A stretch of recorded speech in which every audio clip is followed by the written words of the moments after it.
김용희 선교사의 복음이면 충분합니다.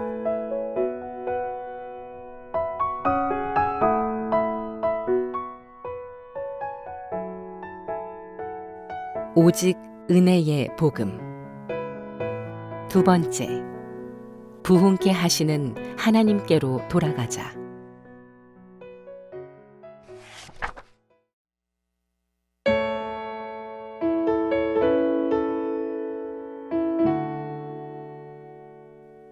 사사시대 타락의 한복판에는 제사장들이 있었다. 엘리 제사장의 두 아들 홈니와 비느하스는 믿지도 않으면서 여호와의 언약궤를 전쟁터로 가져왔다. 그들에게 하나님은 단지 전쟁에서 승리하기 위한 수단일 뿐이었다.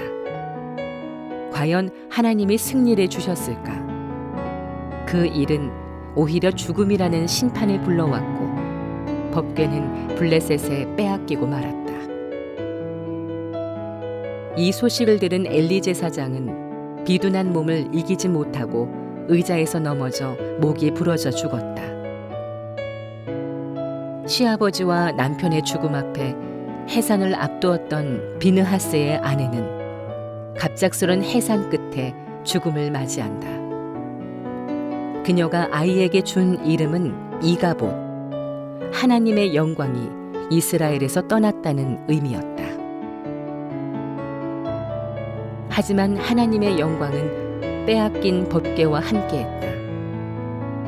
법궤가 이동하여 들어가는 블레셋의 도시마다 하나님의 심판이 임하면서 주님은 홀로 당신의 영광을 지키셨다.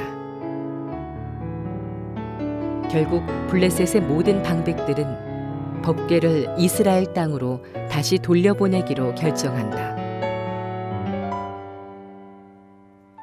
블레셋은 새 수레를 하나 만들고 거기에 법궤를 실었다. 멍에를 메어보지 아니한 젖나는 소 2마리를 끌어다가 수레를 메우고 그 송아지들은 떼어 집으로 돌려보냈다. 그런데 놀랍게도 2마리 소들은 울음소리를 낼 뿐 좌우로 치우침 없이 벳세메스로 갔다. 2마리의 어미 소들이 본성을 거슬러 이스라엘 땅으로 갈 수 있었던 것은 분명 하나님의 일이었다.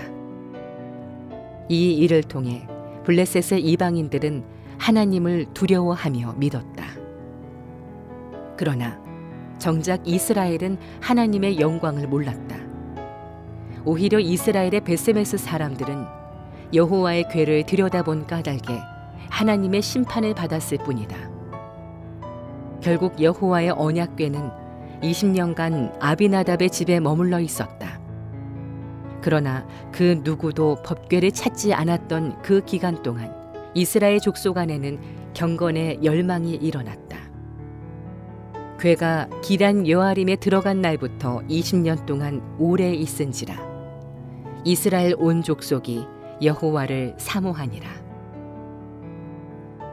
그때 아이를 낳지 못하는 여인 한나를 통해 예비하신 사무엘이 제사장으로 일어나 복음으로 돌아가자, 여호와께 돌아가자고 외쳤더니 그동안 정신없이 하나님도 잊은 채 살았던 이스라엘이 여호와께로 돌아오기 시작했다.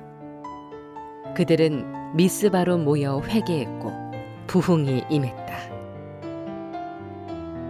사탄은 부흥의 때를 정확하게 안다. 그래서 부흥이 일어나면 사탄도 길길이 날뛴다. 부흥은 그래서 전쟁을 수반한다. 여호와께 돌아간 이스라엘의 눈앞에 블레셋이 들이닥친다. 그러나 이스라엘 백성들의 마음은 이미 변해 있었다. 누구에게 도움을 구해야 하는지 그들은 정확하게 알았다. 여호와 하나님께서 우리를 블레셋 사람의 손에서 구원하시도록 사무엘 당신은 쉬지 말고 기도해 달라고 그들은 요청했다. 지금 우리나라의 모든 것이 위기다. 남북 간의 위기는 수십 년을 이어왔고 국론은 너무나 분열되어 있고 자살률 세계 1위에 도덕은 땅에 떨어졌다. 다음 세대는 희망을 찾을 수 없고 교회가 맥을 잃고 있는 이때, 이 기가 막힌 시대에 우리는 어떻게 해야 하는가? 하나님께로 돌아가야 한다. 하나님께로 돌아가면 부흥케 하신다.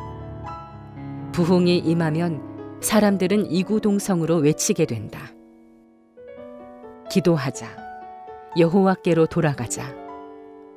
사무엘이 통치하던 시대에 이스라엘이 그랬던 것처럼 지금이 하나님께 돌아갈 때다.